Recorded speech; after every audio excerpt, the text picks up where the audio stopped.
I really didn't want to do a video tonight, and I did think ABC did a decent job with the Democratic debate, but again on YouTube I'm seeing just tons of censorship. Andrew Yang censorship, and Julian Castro censorship. Let me show you what I'm seeing.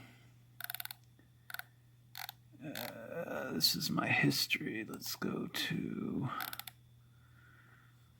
let's see. Yeah, it's not even showing up in my history. Here we go. This one. Yo quiero agradecerle a Beto por también que ha hablado de la pasión, la frustración de lo que ha pasado en su pueblo del Paso. Él ha hecho un buen trabajo con esto. Mire, hace unas semanas, un tirador a 10 millas de acá, a muchas personas que inspiradas por este presidente a dispararle a personas y asesinar a personas que lucen como yo y como mi familia. El supremacismo blanco está creciendo mucho en este país y tenemos que desarraigarlo. Yo tengo un plan para desarmar el odio y he sido uno de los primeros de promover una reforma policial, porque no vamos a tener más la con McDonald's o Eric Garners o Michael Browns o Pamela Turners o Walter Scotts o Senator Blanks aquí en el área de Houston. Necesitamos arrancar de raíz el racismo y creo que podemos hacerlo porque eso no representa la gran mayoría de los estadounidenses que tienen un buen corazón. Ellos también necesitan un líder que lo sea y yo voy a ser ese presidente que lo cumpla. So that one didn't show up in my liked playlist. It was shadow banned. I should be clear. As you can see, that particular video didn't show up even though I liked it. This is a different video. It did show up. This was one I dug for and I'm happy it showed up. But when you search, let me show you the search. And I thought Julian Castro had a very strong night tonight, honestly, despite the sort of corporate people criticizing him for speaking up against Joe Biden. So I searched Julian Castro, and of course, to me, what they show is the argument moment. And Julian Castro had such a strong night, regardless of the argument moment. And even one of the ABC corporate hacks stood up there and said, Julian Castro was wrong. No. Julian Castro asked the question because, and I heard the same thing, Joe Biden said, you have to buy in. Now, somebody went back and fact-checked it and said, you have to buy in, but if you lose your insurance, you're covered, but you have to buy in. And that was Joe Biden's gaffe, and Julian Castro called him out on that. And Joe Biden didn't respond very well, and that's what this basic thing is about. I might as well click it, I guess.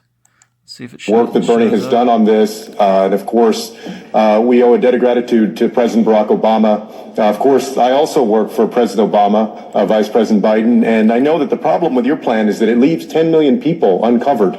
Now, on the last debate stage in Detroit, you said that wasn't true. When Senator Harris brought that up, there was a fact check of that, and they said that was true. I grew up with a grandmother who had type 2 diabetes, and I watched her condition get worse and worse. But that whole time, she had Medicare. I want every single American family to have a strong Medicare plan available.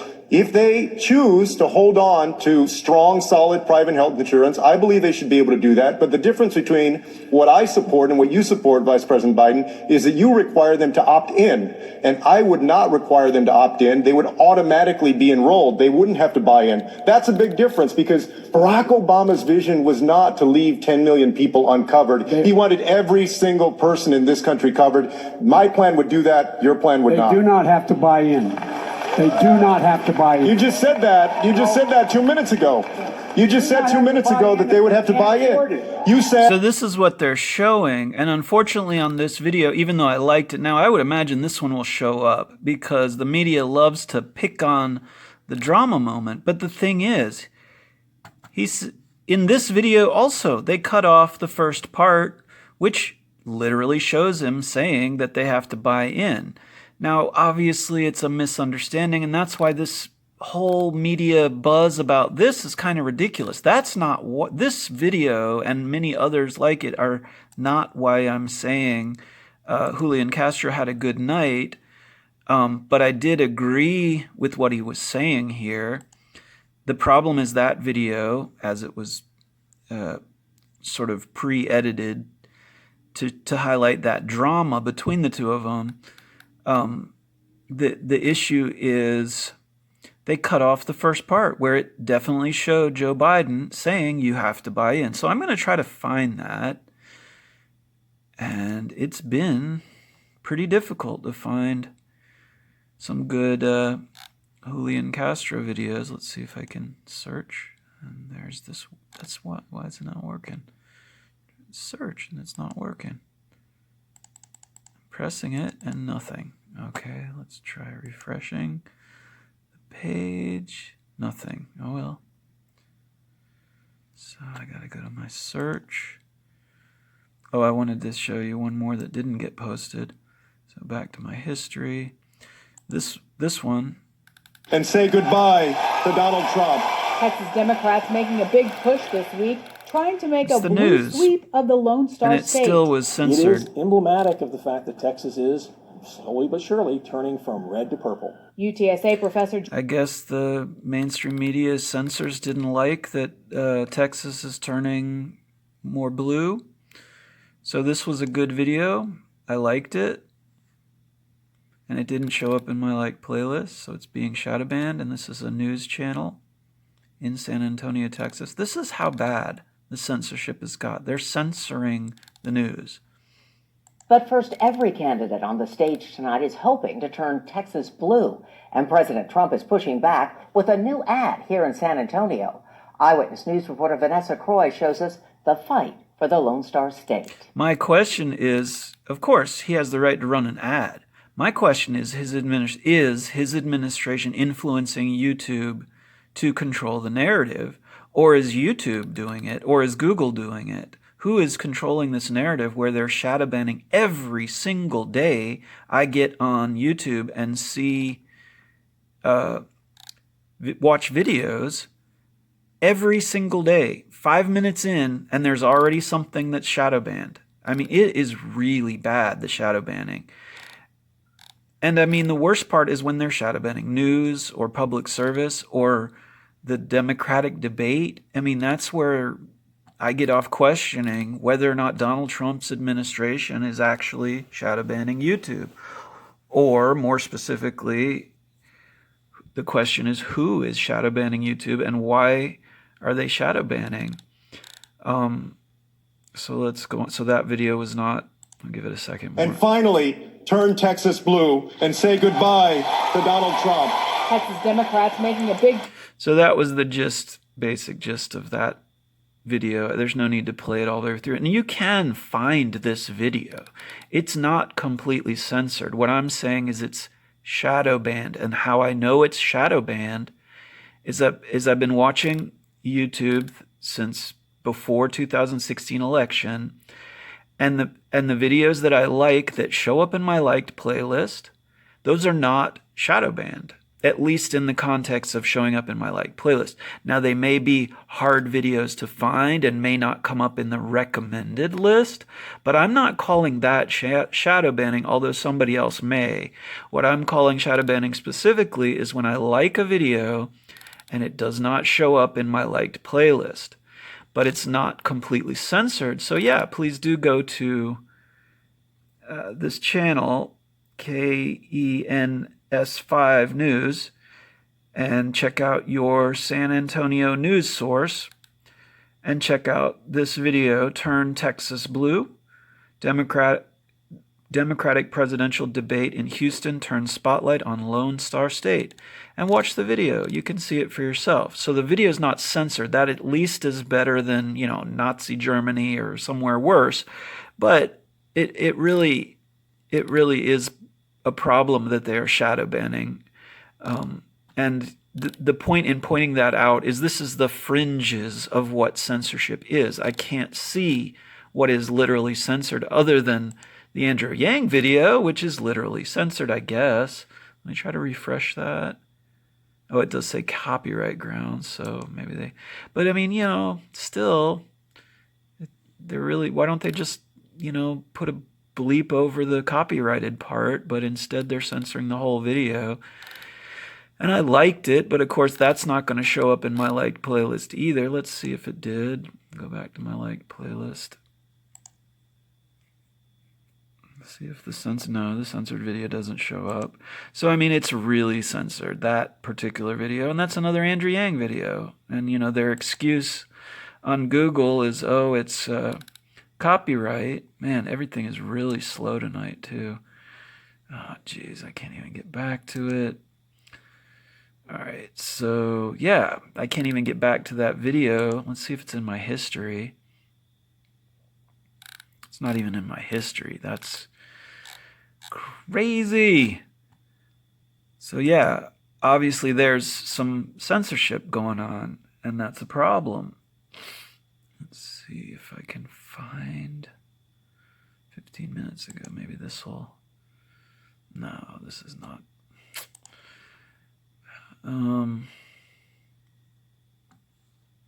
Yeah, I can't even find the video I was just looking at.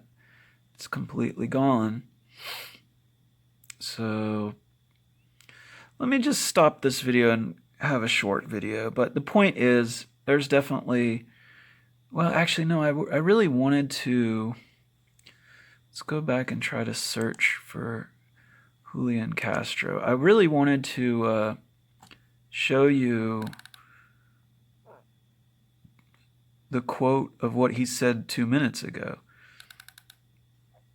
And it's strange that I can't find that. All they're showing is the question. Did you forget what you said 2 minutes ago? Maybe this will have it. Give it a chance. A few weeks ago, the deadliest massacre of Latinos in modern U.S. history happened in this state, in El Paso.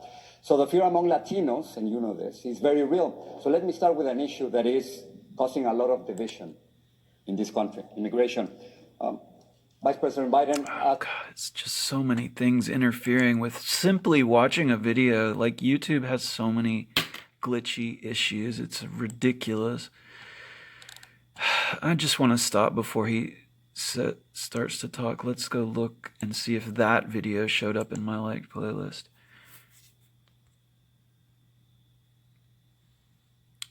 It did. That's good news. So let's go look at it. A few weeks ago, the deadliest massacre of Latinos in modern U.S. history happened in this state, in El Paso.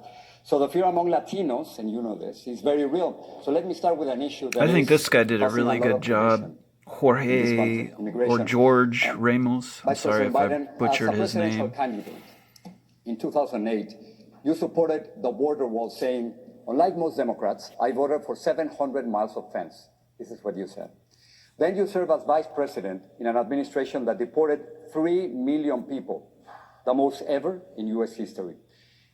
Did you do anything to prevent those deportations? I mean, you've been asked this question before and refused to answer, so let me try it once again. Are you prepared to say tonight that you and President Obama made a mistake about deportations? Why should Latinos trust you? What Latinos should look at is comparing this president to the president we have is outrageous, number one. We didn't lock people up in cages. We didn't separate families. We didn't do all of those things, number one. Number two, notice he starts dodging the question right off the bat. No one had ever done that before. The president sent a legislation to the desk saying he wants to find a pathway for the 11 million undocumented in the United States of America. This is the president who's done a great deal. So I'm proud to have served with him. What I would do as president is several more things, because things have changed. I would, in fact, make sure that we immediately surge to the border. All those people are seeking asylum. They deserve to be heard. That's who we are. We're a nation that says if you want to flee and you're fleeing oppression, you should come. I would change the order that the president just changed, saying women who were being beaten and abused could no longer but he's claim still, that as a reason for I mean, asylum. you know, by the way, nice point, Mr. Biden, but you still avoided the question completely.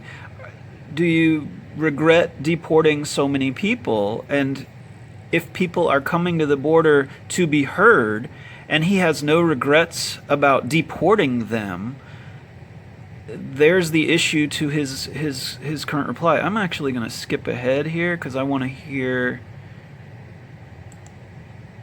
Now, did you make a mistake with those deportations? The president did the best thing that was able to be done at the time. How about you? I'm the Vice President of the United States. Secretary Castro, would you want to respond to Vice look, President Biden? you know, and let me put this in context, because your party controlled the White House and Congress in 2009 and didn't pass immigration reform. And this broke a promise made by President Barack Obama to Latinos. So why should voters trust Democrats now? I mean, now it is even more difficult, as you know, because you need Republican votes in the Senate. So are you willing, for instance, to give up DACA or give up a path to citizenship or even agree to build a wall in order to legalize 10.5 million undocumented immigrants? Jorge, thank you very much for that question. And look, I agree that Barack Obama was very different from Donald Trump. Donald Trump has a dark heart when it comes to immigrants. He built his whole political career so far on scapegoating and fear-mongering and otherizing migrants, and that's very different for Barack Obama. But my problem with Vice President Biden, and Corey pointed this out last time, is every time something good about Barack Obama comes up, he says, oh, I was there, that's me too. And then every time somebody questions part of the administration that we were both part of, he says, well, that was the president. I mean, he wants to take credit for Obama's work, but not have to answer to any questions. I mean, Vice President Biden, I don't get that. You have 45 seconds. Let me just say, That's not what I said. let me just say that said. I was the first candidate in early April to put forward an immigration plan. You know why? Because I'm not afraid of Donald Trump on this issue. I'm not going to backpedal. I'm not going to pretend like I don't have my own vision for immigration. So we're not going to give up DACA. We're not going to give up protections for anybody. I believe that on January 20th, 2021, we're going to have a Democratic president. We're going to throw out Mitch McConnell and John Cornyn and have a Democratic Senate and a Democratic House. And we're going to pass immigration reform within the first 100 days. Vice President, 45 seconds. I did not say I don't stand. I stand with Barack Obama all 8 years, good, bad, and indifferent. That's where I stand. I did not say I did not stand with him. You can't even get it straight after all that time. Work that Bernie has done on this, and of course, we owe a debt of gratitude to President Barack Obama. Of course, I also work for President Obama, Vice President Biden, and I know that the problem with your plan is that it leaves 10 million people uncovered. Now, on the last debate stage in Detroit, you said that wasn't true. When Senator Harris brought that up, there was a fact check of that, and they said that was true. I grew up with a grandmother who had type 2 diabetes, and I watched her condition get worse and worse. But that whole time, she had Medicare. I want every single... I still wasn't able to find the point where Biden said you have to buy in. I watched it and I clearly heard him say you have to buy in. Obviously it was a misunderstanding on both their parts, but the point is to just clarify it. Two Democrats talking can't clarify an issue, but I still think, despite some people's perception that Castro was too mean to Biden, I actually agreed with Castro, and I think he was solid, had a really solid performance, and I felt like he did a really good job in trying to get Joe Biden. It shouldn't be so hard to get Joe Biden to answer a simple question. He can't answer a simple question. It's ridiculous. And it's true that he keeps hiding behind Barack Obama and refuses to answer for himself about what his positions are. And then he goes on a rant that nobody else has good positions. They don't talk about details. Joe Biden is a hypocrite. Let me see if I can find that moment. Let's see. No, that's opening statements. I'll give this one a try. Barack Obama's vision was not to leave 10 million people uncovered. He wanted every single person in this country covered. My plan would do that. Your plan would not. They do not have to buy in. They do not have right. to. I hear him clarifying it. Well, I'll give Castro a chance. So finally, he did clarify that they do not have to buy in, but it took him a long time, so I'll give him credit that he tried to clarify. Let's play this and see what... You just said that. You just said that 2 minutes ago. And it's true. He did. Unfortunately, this video, as well as many others, don't have that moment where he said it 2 minutes ago. He did say it 2 minutes ago, and I'm looking for it. But, of course, I can't find it. You just said 2 minutes ago that they would have to buy in. You said they would have to buy in. To buy in. If she qualifies for Are you Medicaid, forgetting what you said 2 minutes ago? No, it's true. He did forget. Are you forgetting already what you said just 2 minutes ago? I mean, I can't believe that you said 2 minutes ago that they had to buy in, and now you're saying they don't have to buy. You're forgetting that. I said anyone like your grandmother who has no money. She would healthcare system. You're automatically... Well, wait, and then he went. He's back and forth and back and forth. I mean, it's like first he did say you have to buy in, then he said you don't have to buy in. What did he just say? Let's listen to that again. Healthcare system. You're automatically enrolls people.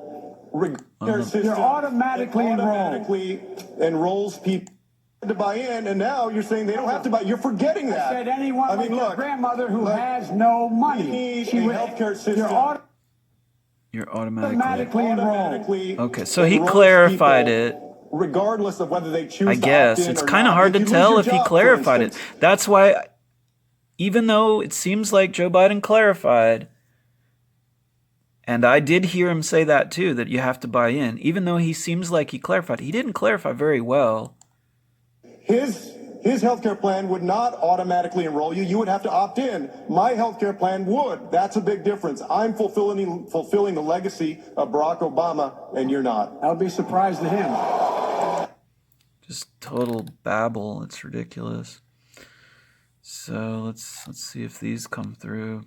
It's terrible. The clips that we get. I didn't want to highlight that clip. At least it came through.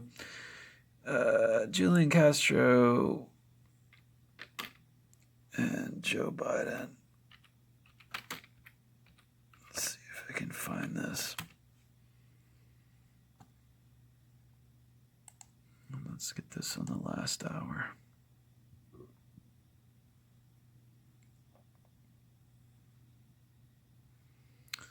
And I really want to catch the beginning, but there's no...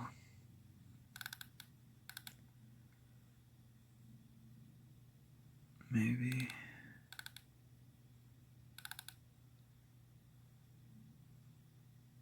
Yeah, there's no... We begin tonight at 10 o'clock with the race for the White House taking center stage right here in Houston. The top 10 Democrats vying for the chance to take on President Trump. Trade jabs tonight and try to explain why they are the most electable. Good evening. Thank you for joining us. I'm Bill Baessa. Hello, I'm Dominique Soxa. Channel 2 anchor Jonathan Martinez live at Texas Southern University this evening inside the media room where he's been monitoring this debate all night long. Jonathan? Hey guys, there was a lot of anticipation for tonight's big debate, and by all accounts, it lived up to that hype. There were lots of proposals, but plenty of back and forth as well. Tonight, 10 candidates took to the stage on the Democratic side in front of about 3,500 in the audience. The topics up for discussion tonight, everything from health care and racism to the war on drugs and gun violence. During tonight's debate aired live on ABC News, they tangled on many of the topics, but they also got into it on some of them as well. That included a testy exchange between former Vice President Joe Biden and Julian Castro when discussing health care and how to pay for it. Barack Obama's vision was not to leave 10 million people uncovered. He wanted every single person in this country covered. My plan would do that. Your plan would not. They do not have to buy in. They do not have to buy in. You just said that. You just said that 2 minutes ago. And again, they cut off where he said that 2 minutes ago, because I definitely heard it too. I was hoping to find that clip, but I'm not able to find that clip. You said 2 minutes ago that they would have to buy in. You said they would have to buy in. To buy in. If she qualifies for Are you Medicaid, forgetting what you said 2 minutes ago? Are you forgetting already what you said just 2 minutes ago? Lights out. I'll even bet. Now, beyond those heated moments, each one of the candidates also took the time to distinguish why they were different from the others and why they should be the person to be elected as the next president. One issue many of the candidates did agree on: combating gun violence and more gun control. They talked about what they believe is corruption within our government and the relationship with the gun industry. This evening, several of the candidates saying it is time to take on the NRA.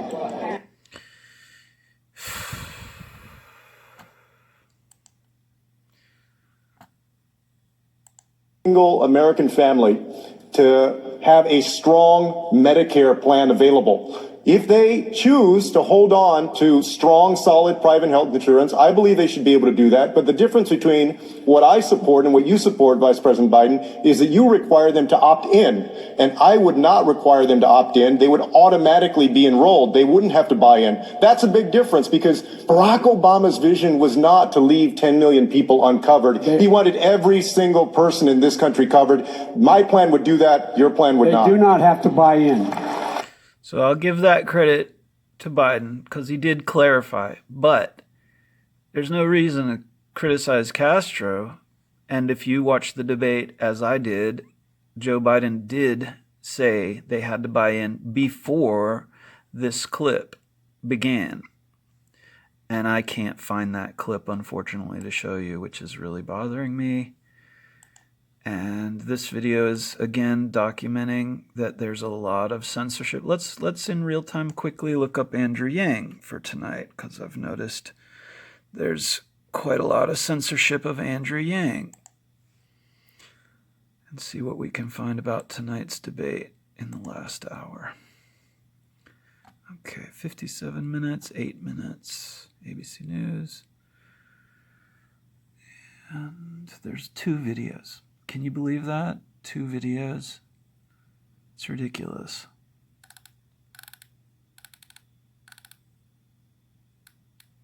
Third debate night highlight. Oh, maybe. Should we watch the highlights? 10 minutes. I don't want to do that. Let's see, big.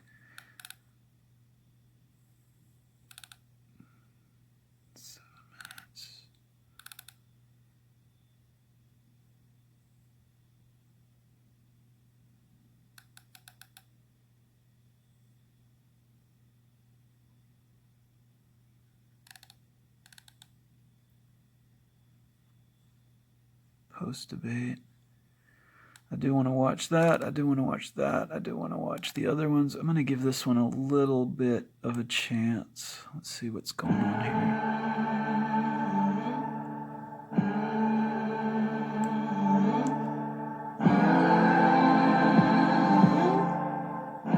My stupid... At least 10 others have not met the threshold. So for the first time in this is ridiculous. We have seen the most severe anti-immigrant measures. On paperwork, avoiding being sued, and navigating the insurance bureaucracy. We have to change the incentives so instead of revenue and activity, people are focused on our health in the healthcare system. And the Cleveland Clinic, where they're paid not based upon how many procedures they prescribe, shocker, they prescribe fewer procedures, and patient health stays the same or improves. That is the pitch to the American people. Senator Booker, close out this discussion. Thank you very much. Mr. Yang, it is true that in the last few years we have seen the most severe anti-immigrant measures, from putting kids in cages to limiting asylum for people fleeing gangs and domestic violence. But it is also true that about 1 million immigrants enter the U.S. legally every year. So are you willing to raise the number of legal immigrants from 1 million to 2 million per year? And should there be a merit system, as President Trump wants? So, yeah. Oh, I'm sorry. Did you ask me? Mr. Yang. Oh, he said it. Okay. Sorry. My father grew up on a peanut farm in Asia with no floor, and now his son is running for president. That is the immigration story that we have to be able to share with the American people. If you look at our history, almost half of Fortune 500 companies... It's not next level shit. It's some Jimmy Carter shit, but I do like Andrew Yang. ...were founded by their immigrants or children of immigrants, and rates of business formation are much higher in immigrant communities. We have to say to the American people, immigrants are positive for our economic and social dynamism, and I would return the level of legal immigration to the point it was under the Obama-Biden administration. I think we have to compete for talent, and I am the opposite of Donald Trump in many ways. He says build a wall. I'm going to say to immigrants, come to America, because if you come here, your son or daughter can run for president. The water is great, and this is where you want to build a company, build a family, and build a life. This country has been a magnet for human capital for generations. If we lose that, we lose something integral to our continued success, and that is where I would lead as president. Alcalde Pitt, tengo una pregunta para usted. To Mr. Yang, you share the stage, as you know, when we talk about troops in Iraq and Afghanistan with the vice president who was in the Situation Room, with senators who are on the Senate Armed Services, the Foreign Relations Committees, with an Afghanistan veteran who is on the stage tonight. As you share the stage with these candidates, what makes you the most qualified on this stage to be commander-in-chief? I've signed a pledge to end the forever wars. We've been in a state of continuous armed conflict for 18 years, which is not what the American people want. We have to start owning what we can and can't do. We're not very good at rebuilding countries, and if you want proof, all you have to do is look within our own country at Puerto Rico. We've spent trillions of dollars to unclear benefits, lost thousands of lives, and thank you, Pete, for your service. And the goal has to be to rebuild the relationships that have made America strong for decades. I would lead our armed forces with restraint and judgment. What the American people want is simply a president who has the right values and point of view, and they can trust to make the right decisions when it comes to putting our young men and women into harm's way. And that's what I would do as president. Mr. Yang, thank you. Jorge? Thank you very much. Mr. Yang. So to follow up on what Elizabeth said, why are we losing to the fossil fuel companies? Yeah. Why are we losing to the gun lobby and the NRA? And the answer is this. We all know, everyone on the stage knows, that our government has been overrun by money and corporate interests. Now, everyone here has a plan to try and curb those corporate interests, but we have to face facts. Money finds a way. Money will find its way back in. So what is the answer? The answer is to wash the money out with people-powered money. My proposal is that we give every American 100 democracy dollars that you can only give to candidates and causes that you like. This would wash out the lobbyist cash by a factor of 8 to 1. That is the only way we will win. And as someone running for president, I'll tell you, there's the people on one side and the money on the other. The only way for us to win is if we bring them together. Thank you, Mr. Yang. Mr. Yang, we'll stay with you. Here in Houston, the school district is facing yet another year of spending cuts. Like schools across the country, the system faces many challenges. One of them, thousands of students are leaving traditional public schools and going to charter schools. You're the most vocal proponent on this stage. But here's the big one. The data clearly shows that 65 to 70% of our students' outcomes are determined outside of the school. We're talking about time spent at home with the parents, words read to them when they're young, stress levels in the house, income, type of neighborhood. We're putting money into schools, and educators know this. We're saying you're 100% responsible for educating our kids, but you can only control 30%. They all know this. He's so rushed that he's not doing the greatest job to get his policies across. And that's frustrating because he does have some really brilliant observations, including what he just said. The answer is to put money directly into the families and neighborhoods to give our kids a... And I agree with that, but he's so pressured for time and he's been censored so much that he doesn't get to also discuss the specific issue, which is money in the school system as well. And then he was attacked for not talking about that after he... chance to learn, and our teachers a chance to teach.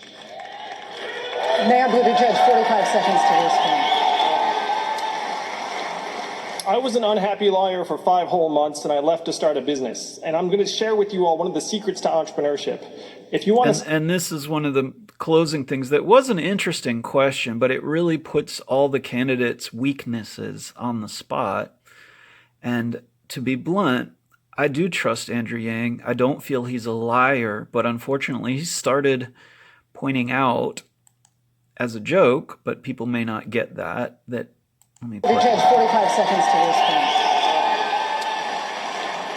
I was an unhappy lawyer for 5 whole months, and I left to start a business. Oh, and I'm going to share with you... I misunderstood that. He was an unhappy lawyer. It sounded like he said he was an unhappy liar. So I misheard that. And that's the issue with so much pressure is words, this is to Joe Biden's credit also.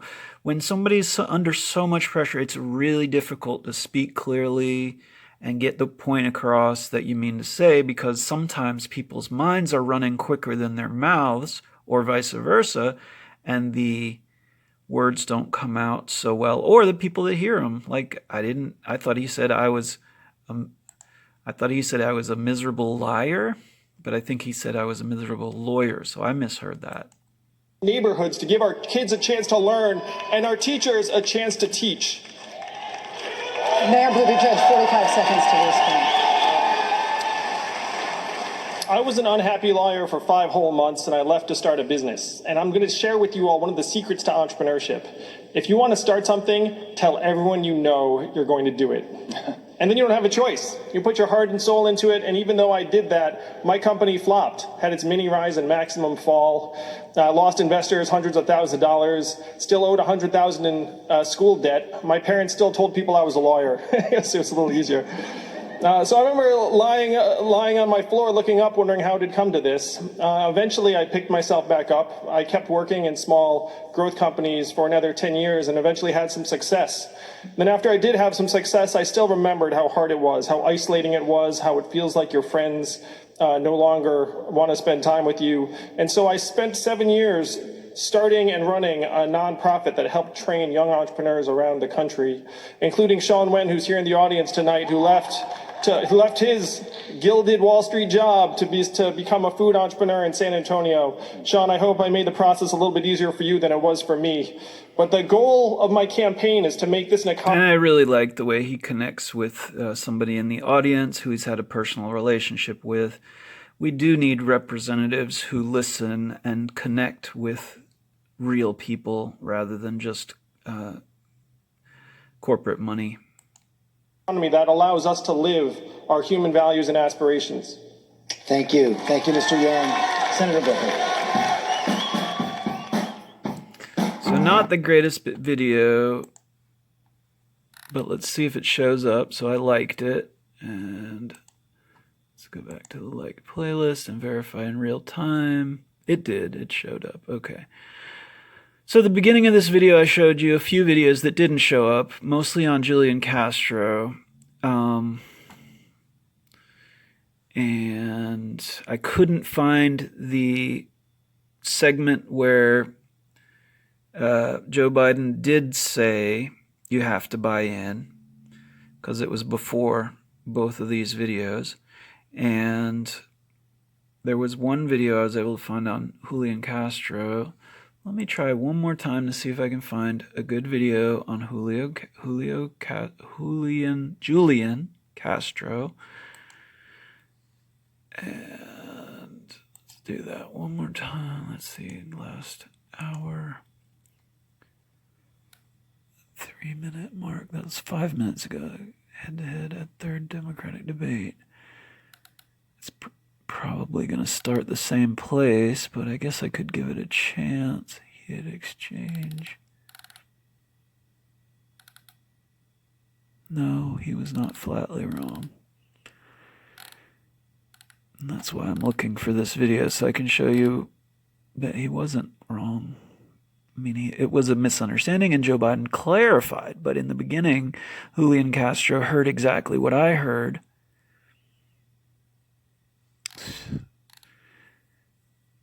It's frustrating how such let's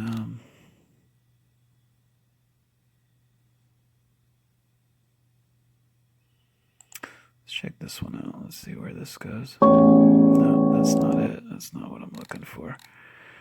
I mean, obviously I could go back to try to watch the whole debate, but that's not the point. Let's try this one.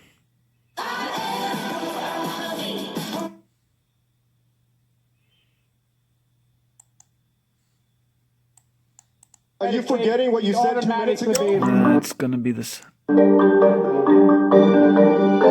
I also work for President Obama, Vice President Biden, and I know that the problem with your plan is that it leaves 10 million people uncovered.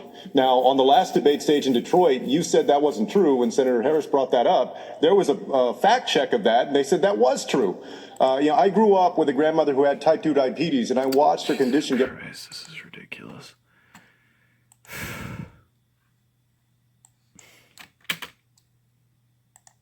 10 candidates sharing a stage for the first time, debating what to do with your health care, guns, and the economy. Two Texans sitting low in the polls, pushing for that breakout moment. Unites them, then divides them. But they tangled quickly over health care and how to pay for Medicare for all. I, who wrote the damn bill, if I may say so, Bertie had a strong performance tonight, too. intend to eliminate all out-of-pocket expenses. The fact of the matter is, we're in a situation where, if you notice, he hadn't answered the question. This is about candor, honesty, big ideas. Well, let's have a big idea. But listen Like closely answering the question. to what Joe Biden Here it says is. next. The option I'm proposing is a Medicare for all, in a Medicare for choice. If you want Medicare, if you lose the job from your insurance company, from your employer, you automatically can buy into this. Buy in. Did you hear that? It's There it something that is. Julian Castro seizes on. Barack Obama's vision was not to leave 10 million people uncovered. He wanted every single person in this country covered. My plan would do that. Your plan would They not. do not have to buy in. And he did They do not have to buy clarify. in. You It's just good said that he that. clarified. You just said that 2 minutes ago. It's true. just said 2 He had a minutes ago gaffe. that they He would said have to that buy 2 in. minutes ago. It's You true. said they would have to Would not buy have in. to buy in. If you qualify, And realistically, not to he said leave it 10 2 or million 3 people times. can buy But into unfortunately, Buy even this in. video, It's something that Julian Castro. The option I'm proposing is a Medicare for all, in a Medicare for choice. If you want Medicare, if you lose the job from your insurance company, from your employer,